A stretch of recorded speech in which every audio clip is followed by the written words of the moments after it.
Hey, we started with why, just like Simon Sinek says, and now it's time to get into our how. Okay, so we've already looked at a few things with our financial tips and tricks, and we're going to keep going this week as well.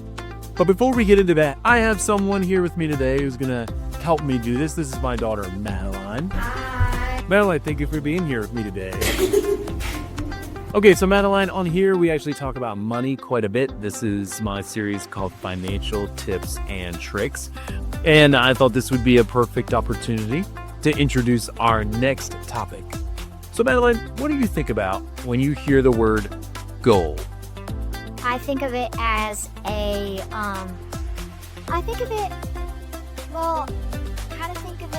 thing you're trying to achieve, but you haven't achieved it yet. Great job. Something you're trying to achieve, but haven't achieved yet. That is an awesome answer. I love that. All right, so check this out, Madeline. Goals are the next step in our priorities. So our priorities are like the why, right? We want to do things a certain way or we want to whatever. And the goals are like the baby steps or the action steps that help us get to where we want to be. So how do you think we should set up our goals? It depends on what type of goals, but I think for most things it would be you should try to just think of something that you need or that you want and think okay, so if I achieve this goal, then I'll be one step closer to getting the thing I want or the thing I'm trying to achieve. And so there's actually a pathway to making goals different from dreams and that fill in the how so that we have the baby steps laid out to achieve each thing. And it's called SMART goals. SMART stands for specific, measurable, achievable, relevant, and time-bound. And so that's specific. We're going to start with specific. When you think of specific, what does specific mean? When I think of specific, I think of one thing, and it's not just like a person, it's that person. Yes, perfect. Yes, it's exactly what you want. It's exactly what you want. Specific. Measurable. What's measurable mean? I'm not sure. Measurable, something that can be measured, I'm pretty sure. That's right. If it can be measured. And so if we're setting up goals, we want to know whether or not we've got it specific, measurable. How do you know if you've actually achieved it? So you want to set it up to be measurable. So if my goal is to get stronger, I just want to get stronger. Okay, to do more push-ups or whatever. That's fine, but to make it better, it would be, I want to get stronger.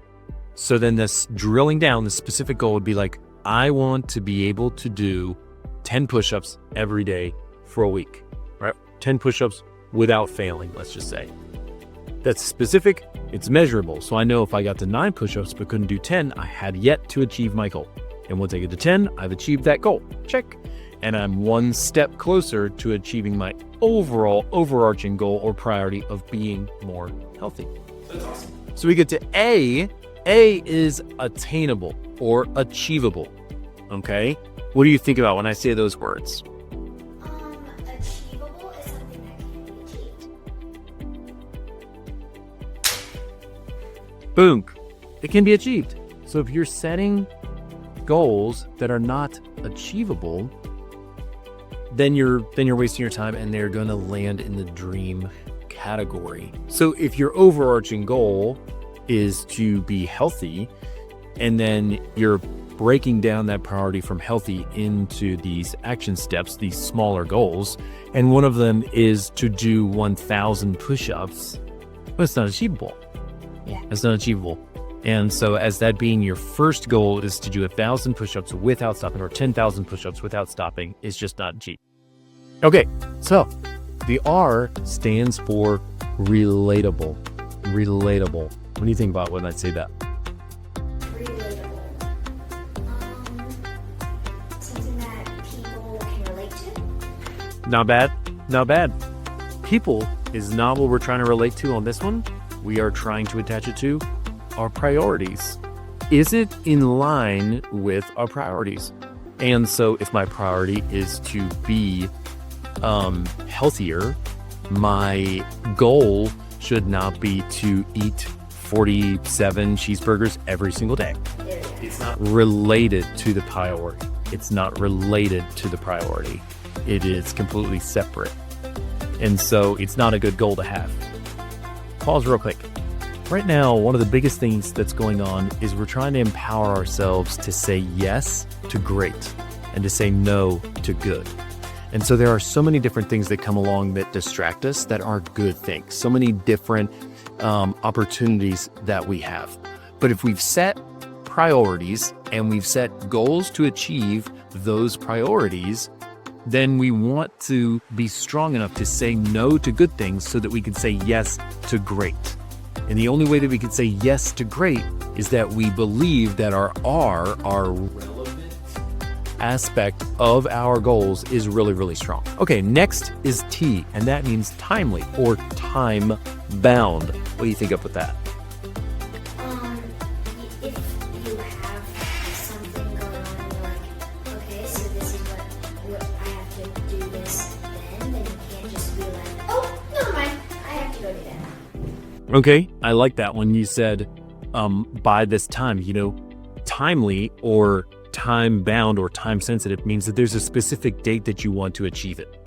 Too many times our goals turn into dreams when it's just sometime in the future. And so if it's just at some point in time in the future, I want to be healthy, that means that I could be saying something along the lines of, well, I will live like this until I'm 60, and then when I'm 60, I'll decide to be healthy.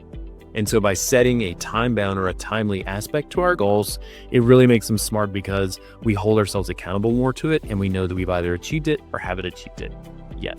Nice. So, for example, right now, a lot of people want to be taking trips. June, it's a great time to go on vacation. And so an overarching priority is that we want to make family memories, all right? A study has shown that family memories are largely made on trips, that what kids call as core memories as they go forward is that quality and quantity time that they get with their parents and their siblings on trips without distractions, everything like that, people having family connections. And so if that's the overarching priority, is that in your next year or two, you want to be making more family memories together, then one of your smart goals might be to have saved $3,000 by June. And so if you had set that goal in January and had been setting money aside, you may had hit that goal at this point in time. But that is a smart goal to have hit that. And then you can break that down into smaller action items to get you to that, to where you're actually setting money aside each month, or you're cutting back on spending here each month so that you can then get to a monthly savings amount that really helps. So like $500, $600 each month. And then you've hit your goal of having $3,000 set aside for the trip in June so that you can go in June and make those memories with your family. And all of those are aligned together to be achieving your overall priority. So with that 3,000, like, you know that it's specific, you know that it's measurable, you know that it's achievable, all right? You know that it's related to your why, it's related to your priorities, and it's time sensitive. And so that's how you take your priorities and make smart goals, the how to achieve those. Sounds great. Thank you guys for watching. That's right. Thanks for watching. Hit the link in my bio, sign up for the newsletter. Catch you next week.